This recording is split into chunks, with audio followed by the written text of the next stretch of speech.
Hello, everyone. Welcome to the Driven to Succeed Real Estate Podcast. I'm Brandon Olson. This is my co-host, Terry Torito, and other co-host, Brett LaCoy. And today, guys, what do we want to talk about today? I think we should talk about first-time home buyers on how to get pre-approved. Okay. The pre-approval process, what is all Yeah. needed, why should you do it right away? Why should you give us all your documents? Right? Why should you complete it in full? In full. Right. And call us if you have a question on it. Yes. All that stuff. Yes. There's a lot of that going on right now. There's a lot of it going on. Well, in the last few years, obviously in the last decade plus, is we've gone away from doing handwritten applications to digital applications to make the process easier and so forth. But in the same hand, it's also made it more complicated. Why is that? Why has it made it more complicated? Oh, the application itself is complicated. It's not the IRLA anymore. It's the it's the IRLA now, but it Yes. was the 1003. Yes. And the IRLA is just, there's a whole bunch of stuff I think on there. people just have a hard time with computers still. You are That might be 100% correct, right? So technology, It's just computers. savvy, they try to make it as intuitive as possible, but we still have issues with people getting logged in. Right? Of all ages. Of all Right. ages. Yeah. Yeah, yep, across the board. And that's, you send out the application, you talk to somebody on the phone, you send them the application, a list of the documents that they need to submit. And how long is it on average do you see before your application comes in from that initial send of that email? I've had some savvy buyers. I've had some that are like, they want to go now and I'll have it in an hour. There are some 3 weeks. Right? Yep. You get a lot of saved applications? A lot of saved applications. Generally speaking, I'm going to say on average, people take about 3 to 4 days when I Right. send them an application to get filled out. Mm-hmm. And then does it always come with documents? No. No. No. Right. It's and we put that right on there too. And some people are just, so what do you need? I'm like, just scroll down a little further. Yeah. It's Right. and we laugh about it, you guys, because we see it every day. So we're not trying to make fun of you if you were one of those people. Yeah, no, absolutely. I mean, The conversation is just to direct, like, how can we speed that process up? How can we Right. help our buyers Right. speed the process up, I right? kind of ask them too when I have that initial phone call, are you pretty savvy with the computer? Mm-hmm. Do you have PDF files in your taxes, your W-2s, do you know how to locate your pay stubs really quick? Most people are like, oh yeah. Some are, well, I got these papers here. I got Right. Can I fax them to Can you? I- yeah. Can Can I fax drop them to you? off? So I've had them mailed. I've had them come in a variety of ways, right? So it's I do not like the fax, but if it has to happen, it works. it works. So Mm-hmm. the thing with the fax is that you can't read driver's licenses. And No. you can't see.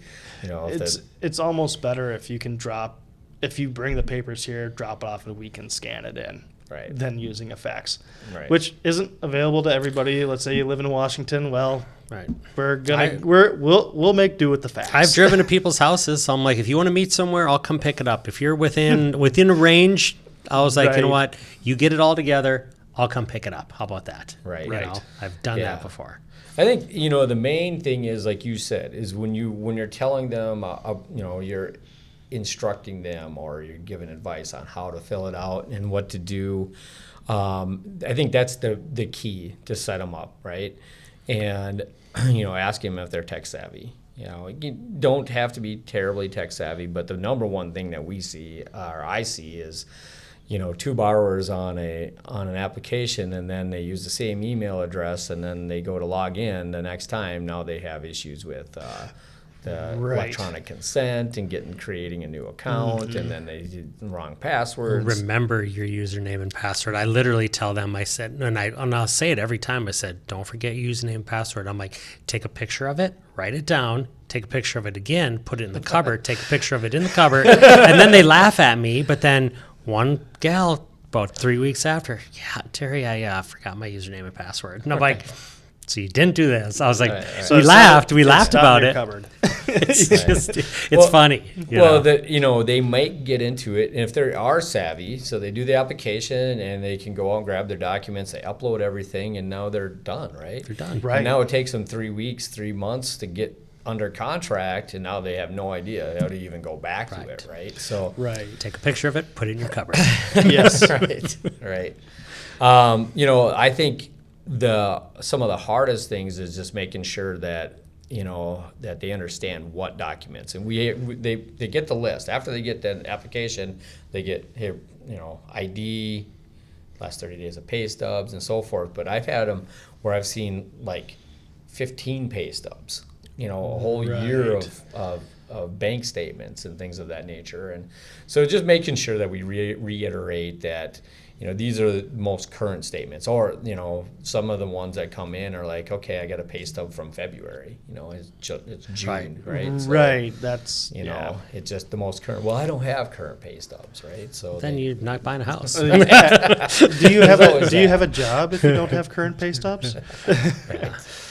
And then there's that. So there, is, understanding, part of our pre-qualifying and what we use, like our LoanNet Right. pre-qualifying dynamic video chat system, is to understand where they're at financially, right? Understand where they're at from their income and their employment, because we're going through and asking them like, so how long have you been with your employer? 1 month, 3 years, 8 months. 1 week. Right, 1 week, right? Just started or just starting, but then we know, where we're at. And I had one yesterday where they called me, wasn't able to do. It was on the spot. The agent called me. They're in his office. He's a tax guy, so he's, has them right there. And he gives them the application, and we do a quick chat. So I didn't get a chance to actually use the framework program like I normally do, and we get the application in. So now, I was missing employment across the board. I was missing, all assets, right? Nothing was in there. So now we're going back and forth on email, right? So it's taking a lot of time out of their day and my day just to answer these basic questions, right? So, that was part of my, thought process for this is to, we want to get it out there, make sure that people that we're advising our clients how to do the application first and foremost, right? Usually when it's always like, hey, just make sure, you can skip over some of the asset stuff and don't worry about being it right on an exact dollar amount, because it's going to change as we get new statements. What I want to see is complete 2-year history of residence, complete 2-year history of employment.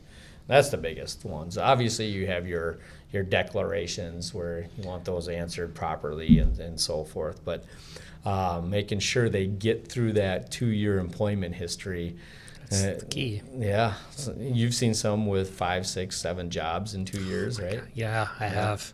Those are always fun. That's always fun. Right. But if you can get 2 years, Right. you can It get doesn't 2 matter. years. doesn't matter. Right. As long as it's consistent, usable income. So let's talk about that. What is usable income? Let's say you got a 1 month on the job. Well, let's say 2 months on the job. So you got 3 paychecks. See salary? And the one paycheck has got 60 hours on it. One paycheck's got 80, and another one's got 82. Where are you at from an income standpoint? We're talking hourly rate. Okay. It's a full-time position. Where are you at with that? But variable hours. Fair. I would just get a verification of employment Yeah. immediately. All right. Immediately, yeah. So there's ways that you can do that. It's not the end of the world. We can navigate through that, but As long as 1 year on the job, did you say? we're saying 2 months. 2 months. Say, But they have let's a say they have 2-year 2-year history. history, Okay. right? They have 2 years. Let's Okay. say they are Same type of work. auto detail, but now they were at one dealership, and then they went to another dealership, Gotcha. and now they're they're detail manager for just an auto detail company, right? But you have variable hours. So how does that work? So to be able to navigate it properly, it's a new job. So you can't just be like, oh, okay, well, we got, $22 an hour at 40 hours a week, right? No. So, why was that first check only 60 hours? Maybe he started in the middle of the week, Yep. right? You know, now the next two are 40 and 40, so we're good, right? Get rid of the first. But let's just say they have their first 90 days, they don't have PTO built up, and he was sick a couple of days, right? So now you can navigate it with like, okay, well, we do a verification of employment, and you go out to the employer, and the employer says they were off for these 2 days, and they can explain why. And now you can see he's got PTO is building up now. Now we know that it's not necessarily variable income. The biggest thing is on income is making sure that income is going to be stable, right, and steady moving forward. So there's just different ways that we can navigate that. But part of that is that pre-qualifying process. And I know some loan officers, they just directly just want you to do the application and then Yep. come back. And they'll pull your credit immediately, and they go from there. I'm like, I don't believe in that. That's not what I do. Just because I want to know where they're sitting. I don't want to have them have another hit on their credit Right. when you don't need it. Well, You know? and that's why we pre-qualify, why we do a Right. framework in the first place. And not everybody does it that way. A lot of people will just simply sell themselves and the company they work for, why you should work with me in the first place. Me, I want to have an accurate application. Also, I want to know, like you said, I want to know what they have Right. in the first place. I want to have an idea. Well, and you want to make sure it's even worth their time to fill out an application. Right. I mean, maybe it's not, you Right. know. There's it's a lot- unfortunate, but Right. There's a lot of times where, where they only have 6 months on the job, and in the past 5 years. Right. I mean, now can I've had it before, so it's stay-at-home mom. We're off for 8 years, Sure. right? But she's Right. been back to work for a year now. So fortunately, she worked for a Fortune 500 company before Target. Mm-hmm. And we were able to go to Target and say, can you provide us an employment history previously?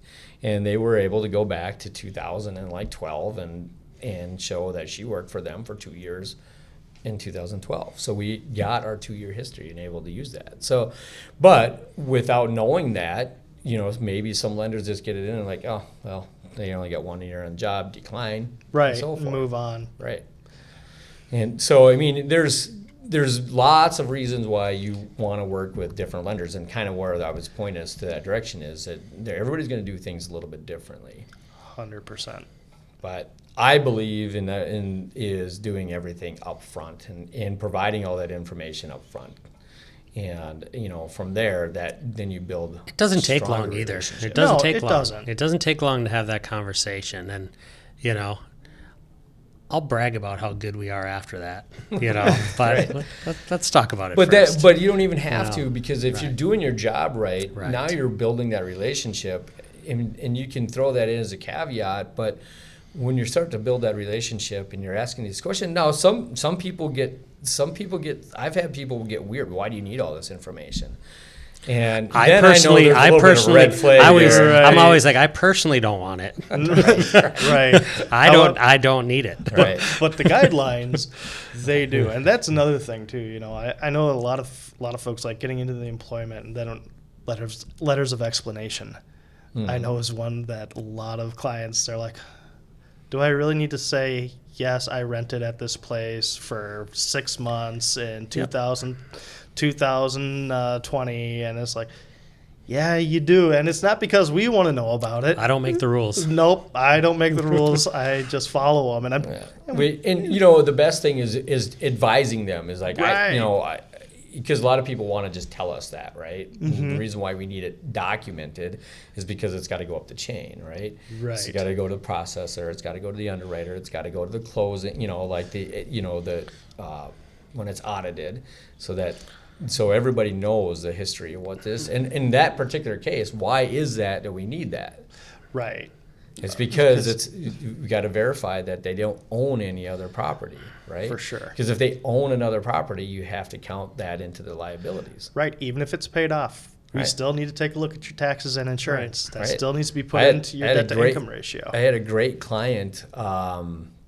We were at pushing a high ratio. Really, we couldn't use all of his commissions and whatnot, but his base income, we were using a high ratio. Well, here, Grandma and Grandpa had gifted him and his sister 20 years ago a cabin, a small cabin, no running water, no nothing, but on a lake in northern Minnesota. You know, it's real property. He owns it. Right. And the sister makes quite a bit of money, so she pays all the taxes, and literally there's no insurance on it because it's just it's Shack. a shack, right? So, you know, but we have to document it. So we had to get the property tax, and he, you know, wanted to argue with me. And I'm like, well, this is the reason why. So what I'm going at is just trying to explain to everyone that when we're asking for these things, it's because there's purpose behind it. We have to know the liabilities. It's not because Brandon just decided, you know what, I just want to go ahead and throw those taxes in on your shack up north Right. into your debt to income ratio. And still make it So it turns out, like I said, I tell every client, I'm going to ask you for 1 million documents, and when it's only 15, you're going to be happy. Right.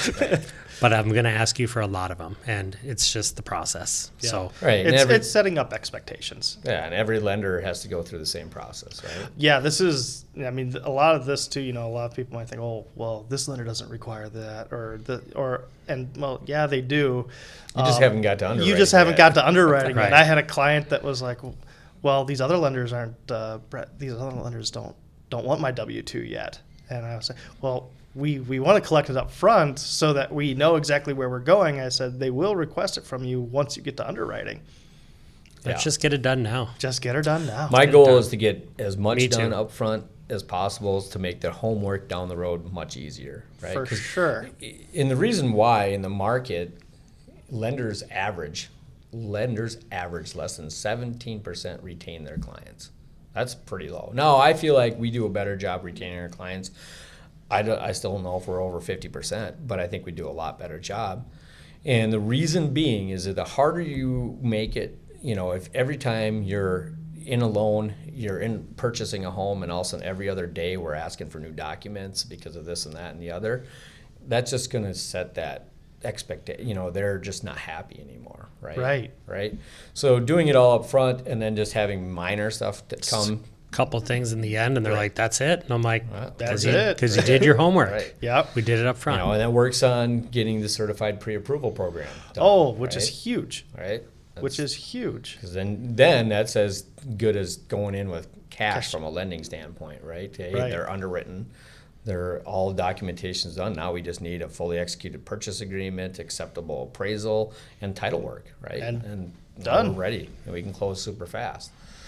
So going into now, Depends how long in between that is. You might need an updated bank Right, statement. you might need Well, updated right. banks. I just happened to me right now this morning. Oh, sure. I just got an email saying I need an updated bank statement. yeah, Which You're gonna guess have what? that. One click. Yeah, that One was not click. too bad. Yeah. Right. Yeah. But going into that now, like first-time home buyers. So what do we want to kind of discuss with a first-time home buyer as far as like expectations?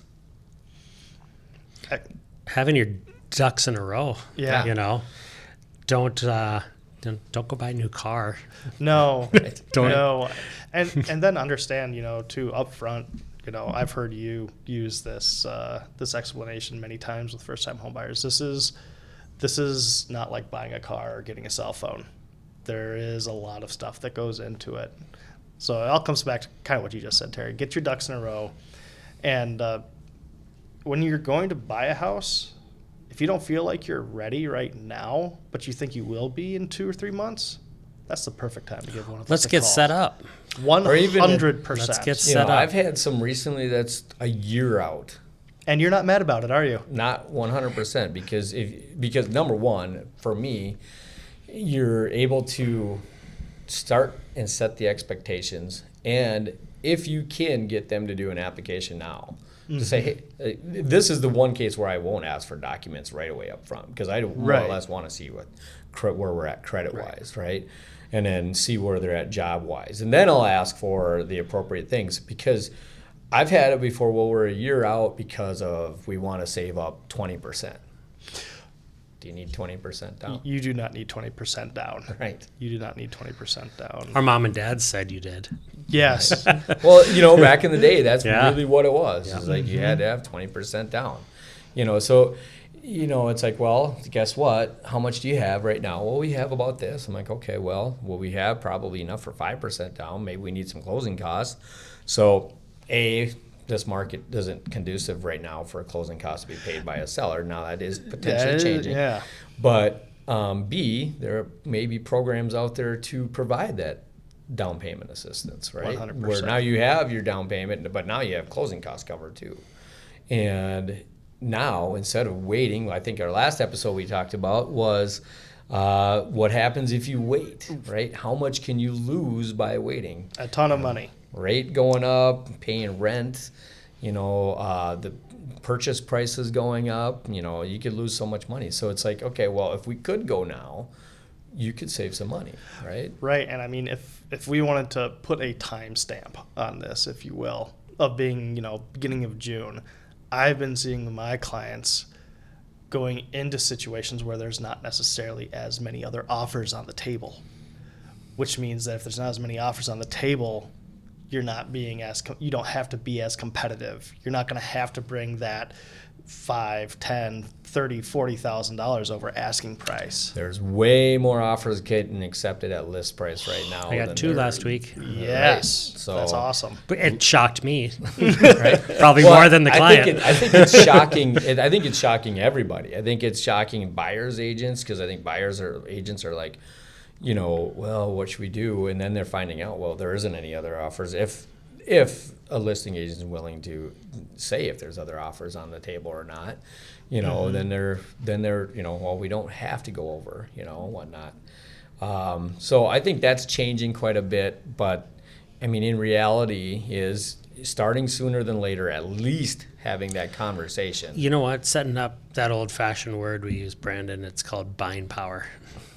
Right? Yeah. It's one of those. I talked to an agent this morning. He's like, I got a couple guys for you, Terry, but I think they're far out. I'm like, let's get the conversation going. Guess what? Because if we have to help them fix some things on their credit or get them, let's set you up for greatness. Because when that time comes, you win. Right. You have $30,000 under the You win every time. under their mattress, right? Yeah. Oh, I got cash. Where's that cash? What do you mean by that? Let's get it in the bank and let's season Yeah. it so we can actually mean use by it that? for your That's transaction. that just automatically causes PTSD when someone says, yeah, I got about $50,000 cash. Where is it? Yeah. Right. I need to know. And then sometimes its conversation is like, is Is it cash? hard money? Is it like dollar The bills bills? that you have saved up? Well, yeah. I'm like, okay, Okay. so we can't. We're supposed to close in 6 weeks. Well, we can't use that. Yeah. Right. We need to have that in a bank right. account That's for 2 months. what's nice Right. about that first conversation. Right. So again, that it all circles back to having that first conversation. You can find a lot online, and this is where I believe that our industry is going, and there's been lots of money spent on automation, right? Digital, right? Well, what happens when you do that? You lose the personal touch, right? It's like talking to a robot. Right, you lose this selling. So they might have great automation, artificial intelligence, but is it always giving that person the right options? Do they know that they're getting the right options? I mean, as far as I know, AI has a hard time picking out each picture that has a crosswalk in it. Right. So I'm going to say no. Right, exactly. Because it's fantastic if it's an 800 credit score, salary, income, all the cash is in their checking and Easiest savings. loan in the world. Yeah. Right, Yep. easy loan. That's so easy to navigate, and anybody can do it. And but I've seen where lenders missed closing dates even with that. But Yeah. it is what it is. But having the conversation with the lender, where I think it's still going to be, and the reason why I think we've grown from over 400,000 licensed loan officers in the U.S. to over 600. I think the last I seen it was like 606, something like that, or even mid sixes. So it's well north of 500,000, and it doesn't look like it's slowing down a lot. I think the next couple of years might bring it back a little bit because it's going to be harder. I think some people might get out of it, but as a whole, I mean, the lenders are still looking for loan officers. They're still looking for people that are good with their clients. And that's what it really comes down to, being able to talk to your clients, have these conversations from first-time home buyers, even second home buyers, but knowing where they're at, and then, you know, selling them on you and why you do all this up front. It's to make that process nice and easy for them. Good stuff. Yeah, stuff. I guess, we could get into all kinds of things from assets, but I think that's kind of the tip of the iceberg for now. It's a good start. Yeah, no. We'll always have more stuff. Well, We'll always have more stuff for you. We'll Right, always well- have more stuff. And we can't put it all into one episode, right? You're already going to start falling asleep. New stuff coming out every single day. But if you like us, like hearing what we have to say, you have any questions, please like and subscribe. Connect with us. Again, it's Brandon, Brett, Terry, the BBT Mortgage Team, and this is the Driven to Succeed Real Estate Podcast. Signing off. Thank you very much. So long. Take care.